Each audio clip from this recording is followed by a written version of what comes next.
Ready? The pole is an ellipse joint right here. It has an elliptical appearance, and these crevices down in here are where the ligaments attach. Where there's a groove, that's where there's going to be a bony ligament. So here you can see the light area. That's the bony ligament. And I'm going to show you, when you're talking about the athletic horse, you want to be able to see him in motion. I tried to give you some video, but that wasn't working out that good, so I'm going to just show you some books that I like, and I'm going to show you some ways to understand what the muscles are doing and how they're showing the horse balance.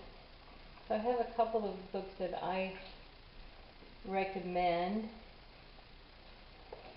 This one, of course, on the easel. This is an atlas of animal anatomy for artists, and I actually got it on used Amazon. And I'll try to list all of these books, like I said. And it comes from the original stubs, and I bought the new stubs, and it didn't have half of the it didn't have the head, and it only had like the main body of a horse, and it was so small that you couldn't read it. So I would recommend trying to get these before they go out of print. And I think it was really inexpensive. I think I paid like $10 for this, and for what I get, it was pretty nice. So anyway, I was going to draw, but I don't know where I put my watercolor. Oh, it's back here. All right. So I'll draw, but I think what I would be better off doing is having you get the book and draw these on your own time, and let me explain to you what you're drawing, and let me explain to you how the muscles work. You can draw these all day long and not ever get to the point where you really understand what pulls and what pushes, and I'm going to talk to you about that, and then we're going to understand the movement. You know, a lot of times artists go to the bookstore, and we like to buy books that help us. And one book that's out there helps us learn to draw is The Art of Drawing and Painting Horses. And I bought this book, and it talks about all the breeds, pretty much all the breeds and all the horses. But what it doesn't do is tell you how they work, how they function. They tell you how to buy supplies. They tell you, and these are great things, that's fine. But I'm going to take off where this one left off, and I'm going to actually explain to you what you're looking at. You know, like, we're going to do the skull, and then we're going to draw this over the skull, or whatever. But we're going to use these books as well, and it's a good book. And I'm holding my place for some reason because I like this one the best. Anyway, we'll learn what they did, but they just basically are looking at copying photographs, which is fine, and there's nothing wrong with that. It's good. It's good to copy, and you can copy their photographs and try to learn from their pictures, but I'm actually going to show you what you're seeing and what anatomy is correct and what is incorrect, because there's a lot of things that they're going to be missing, as uh, never having worked for a vet and never having understood that certain body parts should not, look the way they do. So I get this book, and I would learn everything there was about technique. This is The Art of Drawing and Painting Horses. Get that book. It's a Walter Foster book. You can always trust Walter Foster. He's not going to leave you down the path. And as a beginner, this would be a super book to have. And then you're going to understand range of motion from my video. You're not going to learn that from reading this book, but you're going to learn basic drawing, how to paint it in. They used a watercolor in here, and I guess I'll use a watercolor as well. So when I start to paint, I'm going to, this one looks oil, but that's pretty cool. Oh, I guess they're doing acrylic. which I stay away from only because I hate the cleanup on the brushes. It ruins all my brushes. And I know you can get synthetic brushes, but can I be honest with you, I just love the gushiness of oil paint, and watercolor is so much. When I do the watercolor, I'm going to show you from Art Center College of Design, Kathy Wirch's class on how to do watercolor in an egg temperate method, which looks like pastel or oil, and it's really smooth and easy to go over and over and over layers. It's really fun.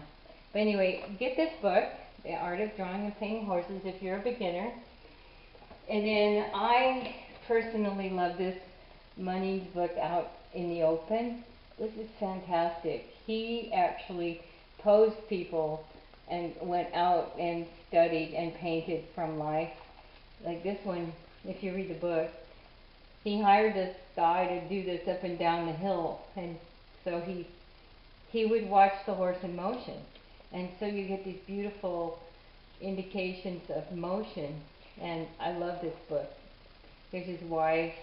She made a pose and walked by like several times, and you know he's in motion. So these are the kinds of paintings that I love, and I want to teach this technique. Getting, you know, it looks like a moment in time, just like if you were to snap a picture, but he actually hired all these people, and he lived in Cornwall, so he was the son of a guy who ground all the seeds for the mill, and so he would check. All these people would come in, and he didn't, at those points, they didn't have cameras, so he would sketch them, and they would be checking in with him with their grain. And he the son of a milliner, he just loved looking at all of the animals and painting them and drawing them when he was a little boy. And then, you know, he posed his own. So we're talking about someone who really loved the horse and the animals, and he loved the light and the way the light played on things. But getting this book to me is even more important, because it really shows that he understood his subject. And what I'm getting out of this, you know, if you want to paint horses and you want to paint animals, you really have to understand the way they move. And even now, I know he painted these from life without photographs. I can see that there's an incorrect segment in here, the knee's in the wrong place. I can see this. If I were to draw over it and put the skeleton in, you would understand what I'm going to say. But we're just going to learn the skeleton, and you're going to learn what the skeleton does, one by one by one, each bone. And if we're patient, we're going to be able to then go out in nature and see what the protrusions are. I mean, I see that the scapula is here on the pig, and we're going to draw each animal and each skeleton. Once you learn each skeleton, you're going to know the range of motion and how beautiful the animal is. So anyway, I like to see the Money's book. This is fabulous. You know, Sir Alfred James Money. He was before he died. He was the head of the very prominent art art league there, and he got all of his paintings in a high level of competition. He just really knew how to capture the light and how to paint the horse. You know, so he went to the derbies. He painted alongside of the rings. He just really loved anything to do with horses, but he was a master painter of horses. He also was just a master painter. But even if I look at this, I see the anatomy. This knee to ankle, way too short for the size from knee to hip. I mean, the man is to be in perspective. So he's got 3 heads to the waist, and then 3 heads to the thigh, and then 3 heads down from the knee He's a little short in here.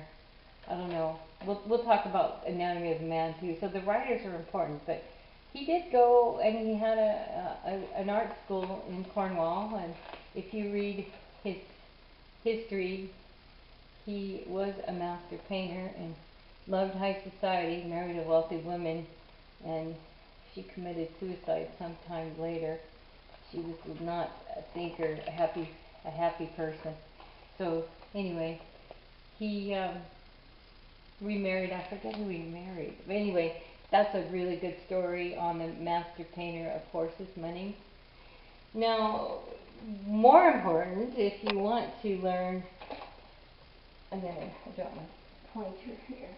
Okay. So, I'm talking about books still. Now, this is a really good book, this Anatomy and the Action of the Horse. And he breaks it down, and I think this was the 1920s, if you look at when this was first published. Okay. 1936, published second time. And then the first time, I don't know when the first time was, but anyway, it's still in print. And I got this on Amazon, so you can, I think it was $12.95. Anyway, the ISBN numbers here. I'll take pictures of all of these ISBN numbers. You can take them, or you can just go on Amazon. The Anatomy of the Horse. It's the Anatomy and Action of the Horse by Lois D. Luard, Luard. Anyway, he's going to tell you about the bones and the muscles and how they all work together. And it's important to know this, otherwise you're not really understanding the horse and the movement of the horse. You know, they say to love a subject is to really understand what it is you're doing. You don't write about something you don't know, and you don't draw something you don't know, because you're going to find out that in the end, it's what you know, not how you do it, as much as what you know. So I'm going to talk about all of these things as well, so you'll want to get that book, Anatomy and Action of the Horse. And my favorite one of all, now, okay, this one just came out, I think, a couple of years ago, and it is called Collection or Contortion, and it's the author, it's bestseller. His name is Dr. G.E.R.D. Huschmann, Huschmann, and it's actually written with one of my, I think it was the writing master who took the Olympic team from America.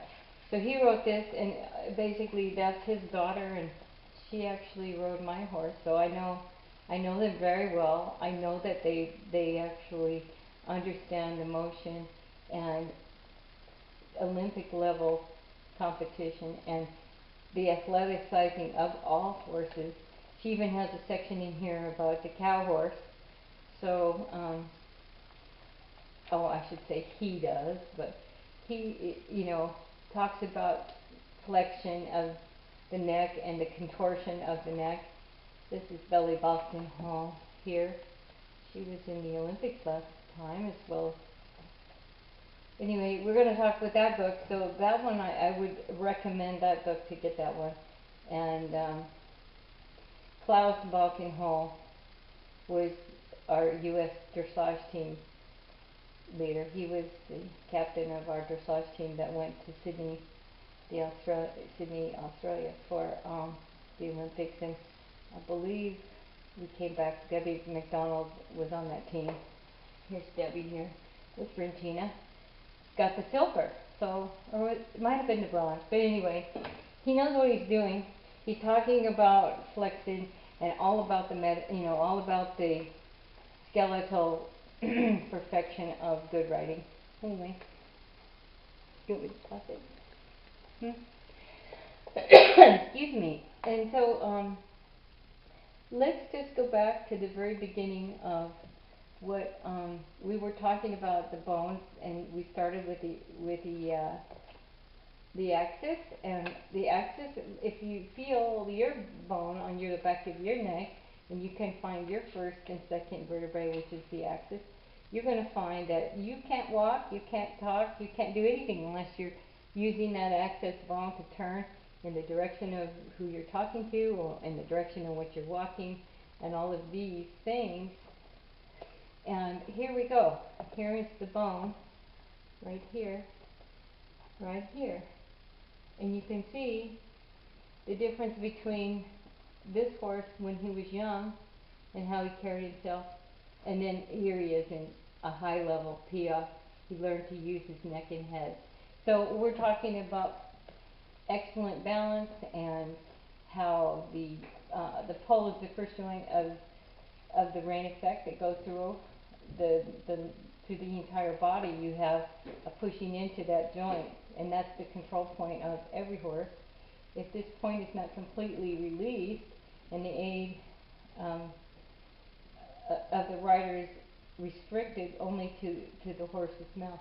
So anyway, what we're talking about in that regard is how the bit works. So if you see how in the training process, he's on long rein and the horse is relaxed, and then at the upper level he's doing piaffe, which is a trot in place, one of the highest collected movements, and the horse is still very supple. You can see there's a relaxation in here, and a swinging of the back. And I think in the video with that we saw on the first section of this video, the first video one, I had Charlotte Desjardins. She was doing that, and you could see the swing. So if you go back and you see that the horse is light and uses all of his legs in a light, airy way, it's gymnasticized. So the Germans call that, that motion of the back being freed up as Schwung, S-W-U-N-G, Schwung. They do their W's like V's. So here we go. I want to talk a little bit about what they're saying, because this book is new. I'm going to bend it a little bit. You can see here the contortion. The horse in this false balance is as a rule behind the aids, and the trunk sinks between the shoulder and the blade. The connection to the hind leg and swinging through is lost. So what they're talking about is, if you have a horse that has his neck pretty much in a vice here, you've got all of these muscles pulling back as tight as possible, and then he becomes sunken into this area where it's, as opposed to popping up, where he can control the weight of his body on the center of gravity, which runs right straight through here. So this stops the center of gravity and balance. But if you have the opposite, it's even worse. So on this one, the horse's head is down and pulled in. And you can see this in a lot of the Remington and Russell horses, because if you realize that if you do the history on those guys, they rode, but they didn't ride correctly. They didn't care about the horses. But if you took the cavalry and you looked at their horses, they wouldn't be doing this. This is not going to be part of the cavalry method of riding. But now cowboys just go out there, and Remington and Russell, they were actually artists coming from New York City. I think they were. I don't know. They weren't exactly the mature rider that you would find in the cavalry at the time. So anyway, you can see a lot of these crazy things going on those Western pieces. But anyway, this one is contorting again in a different way, and this comes back, whether it's caused by mechanically or done by the horse himself, because if they get behind a bit, it takes the pressure off their mouth, and this overcurled horse they tense their back. It's tight right in here, and the connection in the hind leg is likewise lost. So you want to be able to let the horse go naturally. So anyway, these are things that I'm teaching you. Unless you learn them, you probably won't draw them correctly. So on the other side here, we're talking about self-carriage again, and it says here in this illustration, the cross section of the trunk of the back mover of the trunk of the back of a back mover. This is a translation from German, so bear with me here. If you're German and you get the German translation, or if you understand German, that might be better than just getting the English version. But they're talking about the trunk and how the rotation between the shoulders and the blades in the bend. So what happens is, if the horse's head is up, you can see that this is a little bit wider and tense in here, and the shoulders can't really function properly. The muscles are tight right in here. They've drawn these muscles in, so they're very tight.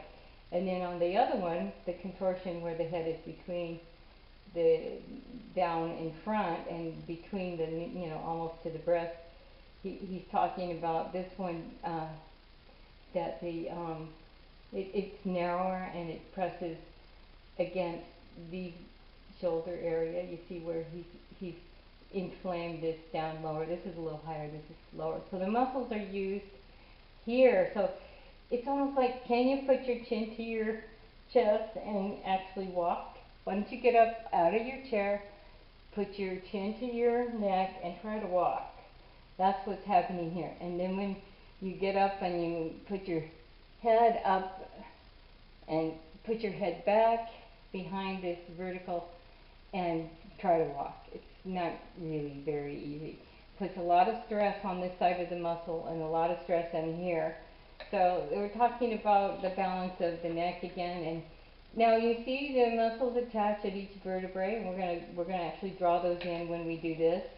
We're gonna do all the muscles, and we're gonna learn all of that. And these muscles here on the side, they actually help to lift. So you can see how they contort and they can lift and they can stretch. So they work for, they're pretty miraculous. And you can feel them on your neck. You have them. You have the same muscles. They can turn to the right or the left. They can turn down and up. But the range of motion when the horse is going is really restricted. If you draw the horse like this, you restricted the range of motion. There's no way the horse can jump. There's no way the horse can extend. There's hardly any way that horse can do anything but walk really tiny steps. And on this one, he's looking way down. He's not focused on where he's going. And this is going to be unnatural. And usually you can see somebody pulling their horse in like that. It's called roll curl, which is rolling the neck down, and the horse is evading the bit as well. So what we want to do is draw nice horses that look elegant. Like, I'm going to show you one more time what Sir Alfred Munnings did with his beautiful horses. He didn't contort any of them. You see that even when they're jumping, even if they're in a crazy position, like this horse he's way back and he's still trying to hang in there. The horse is not, he's let his horse find his way. If he got spooked or whatever, I don't know why the jump is in, why he's jumping. There's maybe a ditch here, I don't know. You can't really see what he's jumping at, which is part of the silliness of this drawing. But the horse is ready to jump. He's got freedom. The reins are released. The guy's on balance. He's trying really hard to stay on balance anyway. And he's letting the horse find a way. And then here, it's very elegant. He's got the horse smoothly with the right. He's just slightly behind the vertical. If it was perfect, he'd be in front of the vertical. So, what we're seeing here is he's half halting, checking his dog. So he's half halting the horse, asking the horse to step back, and he's pressing back a little, and he's asking the dogs to go forward. So I don't know if anybody hunts here, but this is clearly showing all of the attitude of what a hunt scene would be. He's more focused on the dogs, and the horse is watching the dogs with his right eye. It's really elegant. He's not holding the horse in tight. He's enjoying the ride and enjoying the hunt. So And here's another one, okay? Now this one, the horse's head is up, but it's not contorted. It isn't pulled back so far that he's going to twist anything. So he understands just about the range of motion and how athletic horses handle themselves. So they're elegant and beautiful, and the colors are super nice. So he does the same thing with the dogs. I mean, he handles the anatomy correctly, and they're beautiful pictures. There's no stress going on in here other than this. This guy's taking out the blanket, and the horse has got his ears pinned back, which says, "Please be careful with touching me back there. I don't like that." And he may be green. I don't know. He's thoroughbred, so he's touchy. He's sensitive, and all of these things. It's interesting. Getting ready for the ride, ready for the hunt, to pulling off the blankets, and it's early morning, and the sun is just coming out, and it's a gorgeous day, and I don't see any crazy riding going on there. Even here, I mean, this is beautiful. The horse is on the bit. He's a little behind the horizon line, or the vertical rather. Where's my pencil? Yeah, so I'll show you one more time. The vertical is the pull, and he really needs to let the horse have his head up. But the horse is actually looking down at the ground so he doesn't run over a dog, I think. So, I mean, it's probably just the horse is looking down at the dog. But he's a little behind the vertical, and he's putting his weight back here, which means he's going downhill a little bit. Maybe crossing a river, I don't know. But it doesn't really I mean, we're in the shadow. Maybe he's just crossing the dog craziness. Lots of craziness going on here. And he didn't paint every little bit of the dog. He just did the motion, so it's a bit of a crazy moment. So I love the fact that he really understands where the hip is and how the stifle joint connects, and all of these muscles bulge in the right places. That's really critical. Just knowing where to put the bulges in the right places. That's going to come in handy when you learn the skeleton. You have to learn the skeleton. Everybody has to understand what the skeleton can do before you add the muscles, before you add the bones, the skin. You need to know what's under. So we're going to talk about all that, and I'm going to, hopefully it'll make sense to you, and the love of painting horses will come through. It won't be just another landscape with a horse. It'll be really understanding the sports and the limitation of each breed of the horse. So this is just really a lovely picture. And he was always hired to do, all of the military, and he became very famous with the horses, and he painted portraits of them, and he loved every minute of it. He loved to ride himself. This is his first wife before she died, and it says, "My horse is my friend, the artist's wife, and Isaac." The horse is Isaac. That was painted in 1922.